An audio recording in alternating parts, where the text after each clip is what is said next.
တရားလေးနဲ့တရားလေးအားလုံးကြိုက်မကြိုက်တော့ရတာ ဆွဲချလ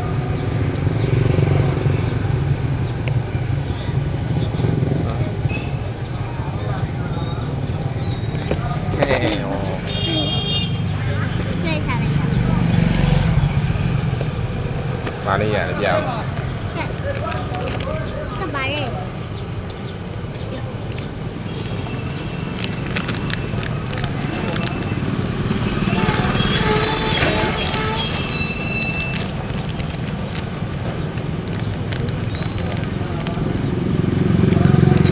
ပါ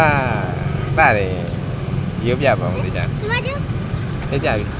အေးဟုတ်တယ်ဒီရုပ်ကြောင်ဒီရုပ်တခြားပြောင်း မလေးပါပါတယ် ဟုတ်ပြီနှုတ်ဆက်တက်တာပြတယ်